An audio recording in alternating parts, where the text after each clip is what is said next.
Kembali lagi di channel Rizky Shanita bersama aku Rizky Shanita. Yeay. Aduh, udah lama banget aku nggak upload video. Dan yang terakhir itu yang aku bahas tentang agribisnis. Ternyata banyak banget teman-teman yang nanya aku kelanjutan dari penjelasan tentang agribisnis. Nah, sebelum itu sebenarnya aku udah upload video tentang question and answer, tapi nggak tahu nggak bisa diupload di YouTube. Udah sampai 2 harian aku mencoba ngupload video itu tapi nggak bisa. Ya udah, kita bikin video ulang aja.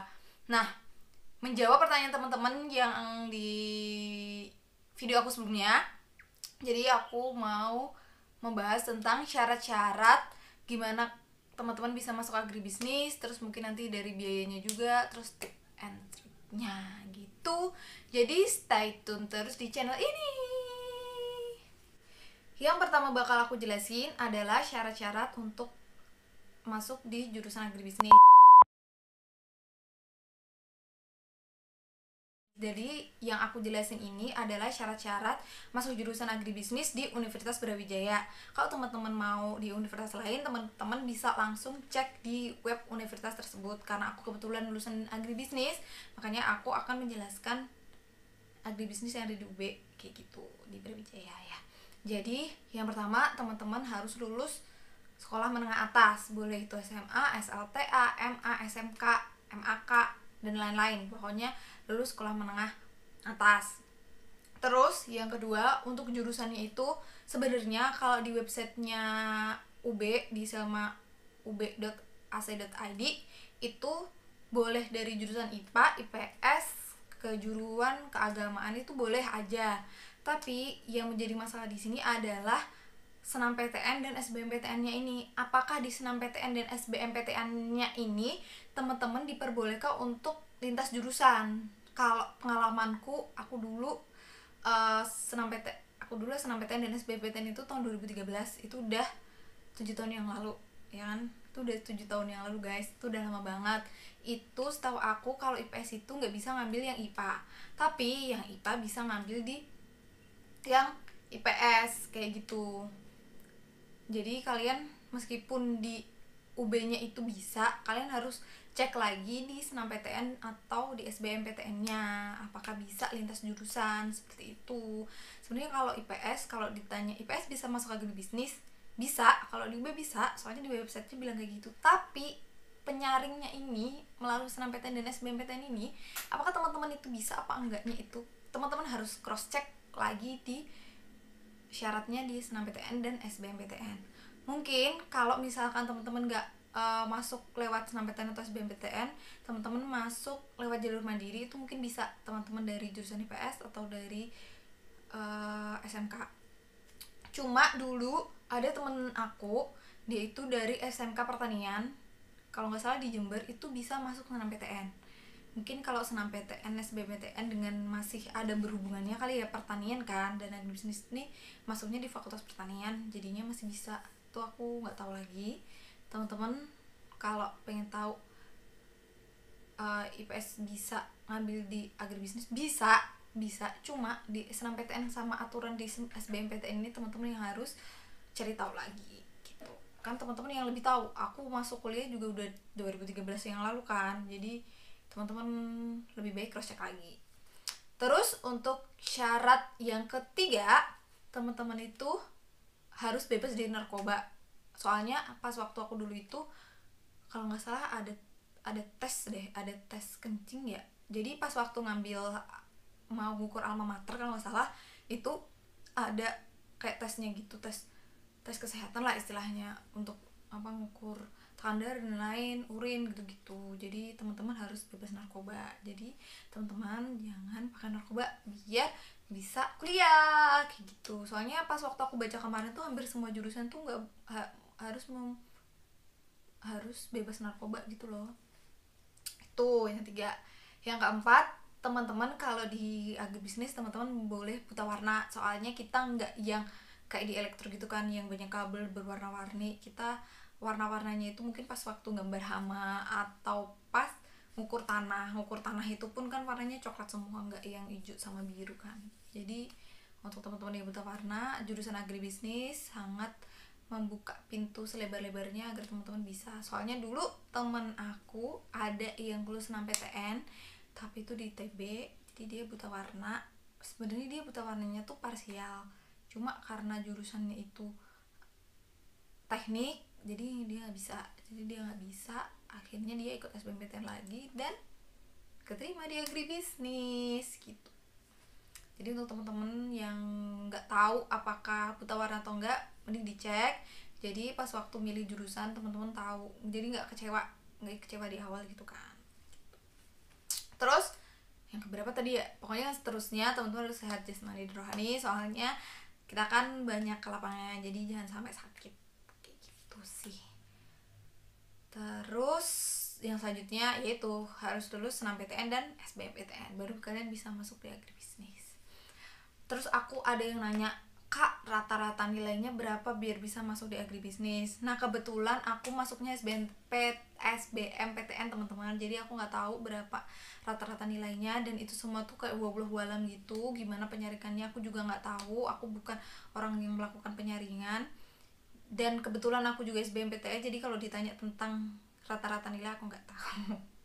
Jadi mohon maaf ya, mungkin nanti teman-teman yang dulu SNMPTN ngelihat video ini, teman-teman bisa nulis berapa rata-ratanya untuk membantu teman-teman lain kayak gitu. Yang kedua, aku mau membahas tentang persiapan masuk di jurusan agribisnis. Aku nggak tahu sih teman-teman ini udah pengumuman SNMPTN ya, udah ada yang terima agribisnis ya berarti ya. Untuk persiapannya itu buat teman-teman yang udah lolos dan udah menjadi calon mahasiswa agribisnis, mungkin teman-teman bisa, kalau mau belajar teman-teman bisa menggali lagi tentang ekonominya tuh sederhana aja, kayak ekonomi mikro, ekonomi makro yang secara umum aja. Terus tentang pertanian, ekonomi matematika kayak gitu. Mungkin ya dasar-dasarnya aja lah, ngafalin nama-nama ilmiah tanaman, hama kayak gitu. Itu sih mungkin persiapannya. Kalau aku dulu, jujur aku dulu nggak tahu aku di agribisnis itu mau belajar apa. Jadi aku nggak ada persiapan apa-apa, dan aku juga SBMPTN, jadi sampai daftar ulang tuh waktunya berdekatan banget.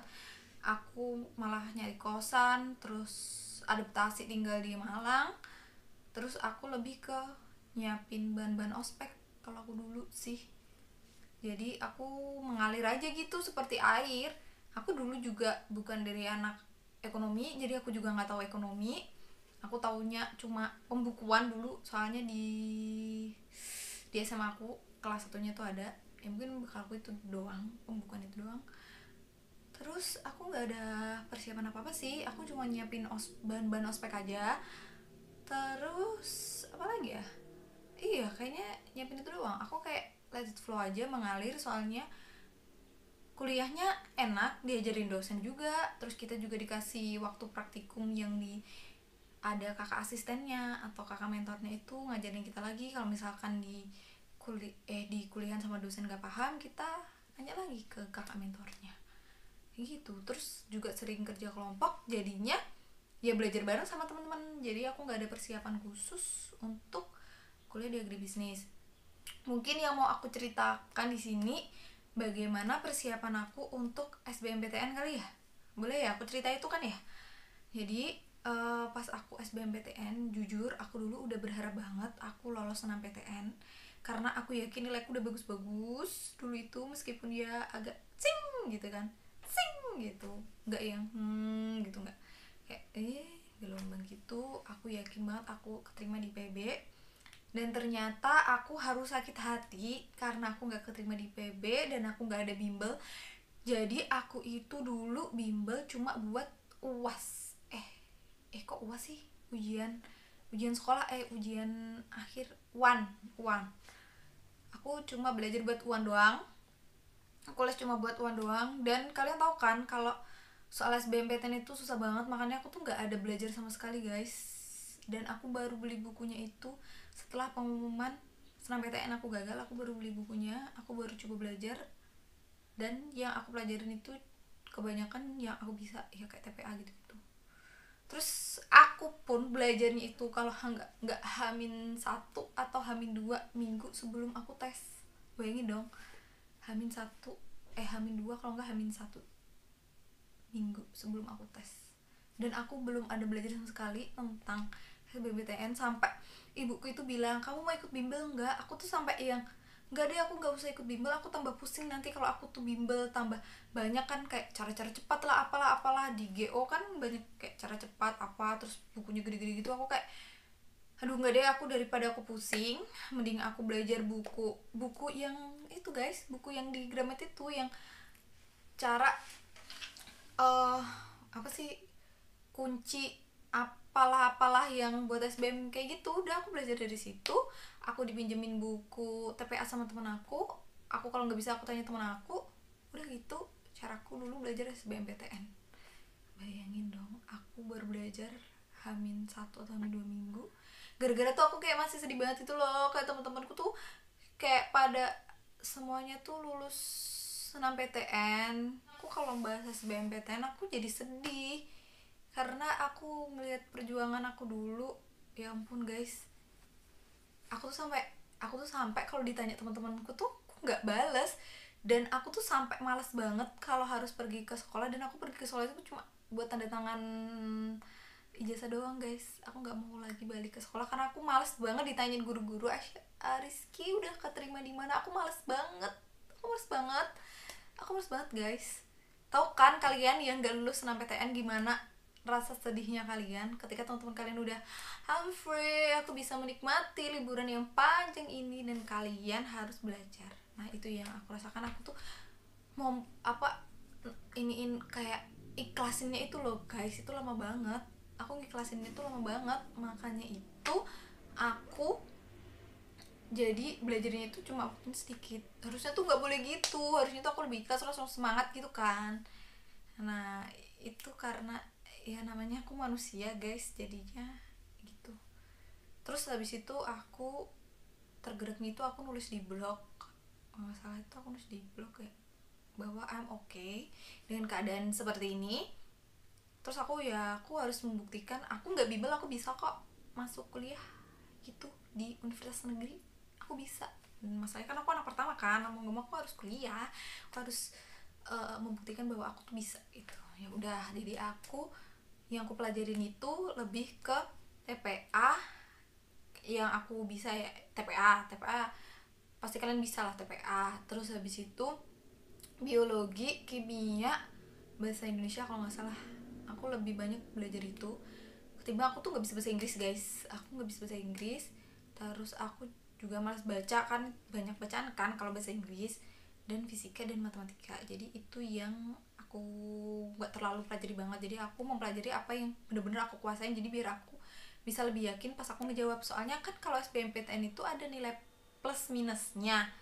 Nah kenapa aku malah mempelajari apa yang aku bisa, karena aku harus meyakinkan diriku bahwa aku itu bisa. Pas waktu ngerjain itu aku yakin untuk membuleti jawaban itu gitu. Tuh. Terus gimana cara aku belajar?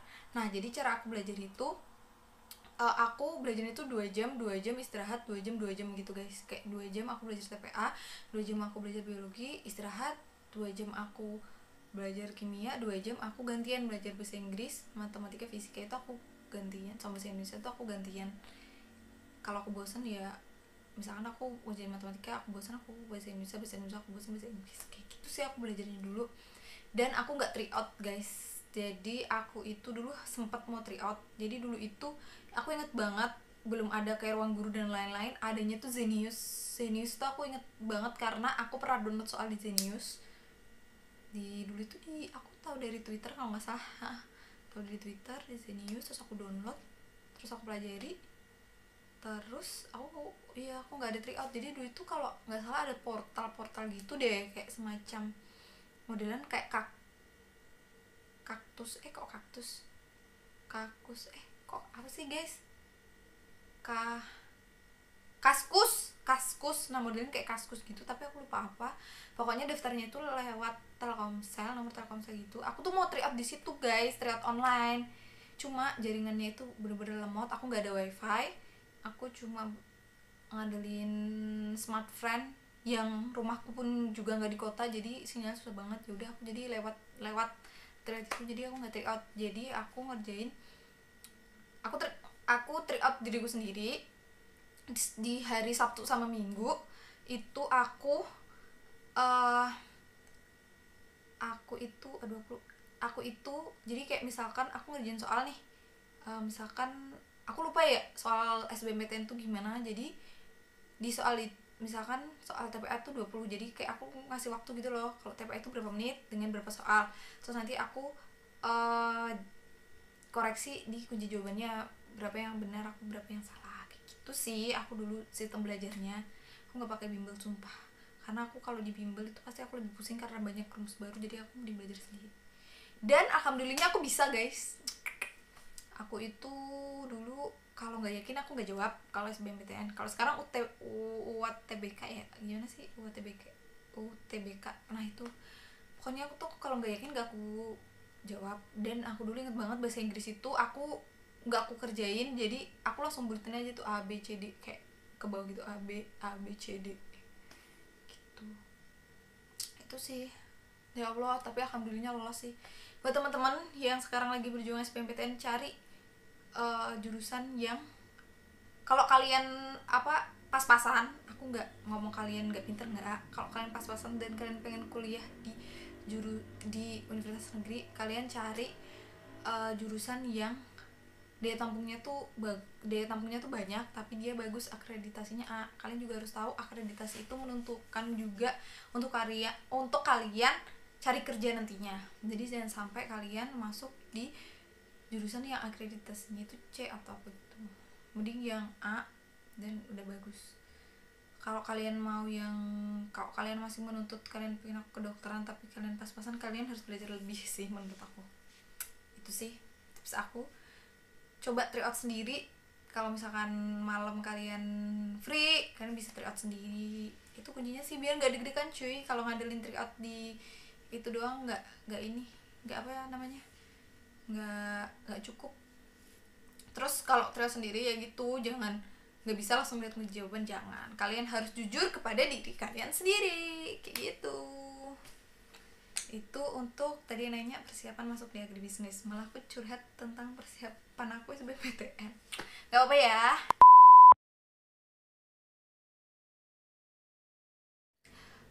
Yang ketiga, aku mau menjelaskan tentang berapa biaya kuliah di jurusan agribisnis Universitas Brawijaya.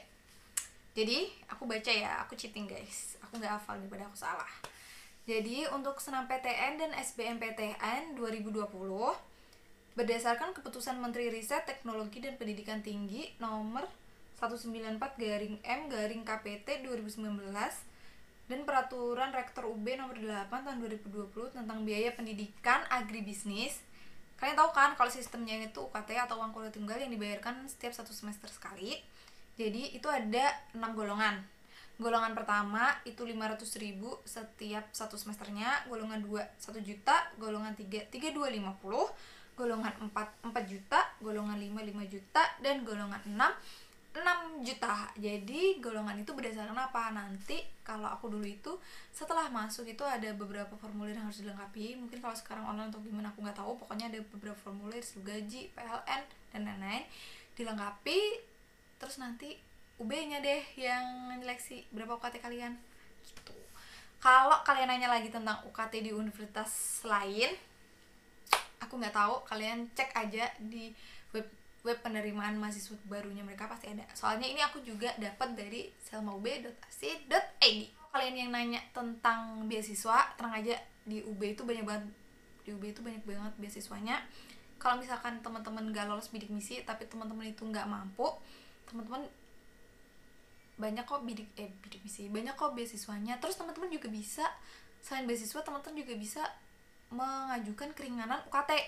Nah itu biasanya ada di BEM fakultas. Kalau di agribisnis UB berarti di BEM FP, di BEM Fakultas Pertanian. Itu pasti dibantu sama teman-teman yang advokes. Itu aja video aku kali ini tentang apa ya tadi ya, syarat-syarat masuk di agribisnis, terus persiapannya kuliah agribisnis, terus biayanya berapa, terus habis itu cara masuknya gimana. Nah itu udah aku jelasin. Feel free misalkan kalian mau tanya, kalian bisa temuin aku di Instagram atau di Twitter mungkin, atau di blog aku, atau mungkin di comment sectionnya YouTube aja. Itu juga udah cukup sih, nanti aku bakal balas pertanyaan-pertanyaan dari kalian. Dan aku masih ada video lagi tentang agribisnis, aku belum jelasin kan mata kuliahnya agribisnis, aku belum jelasin kan gimana kuliah di agribisnis UB, aku juga belum jelasin tentang prospek kerjanya kuliah lulusan agribisnis belum. Jadi kalian harus stay tune terus di channel ini, jangan lupa like, subscribe, pencet di subscribe, terus habis itu di komen, terus di share ke teman-teman kalian yang perlu informasi tentang agribisnis. Dan jangan lupa aku akan lebih sering upload video di YouTube ini. Jangan lupa dukung aku terus ya. Terima kasih yang udah nonton.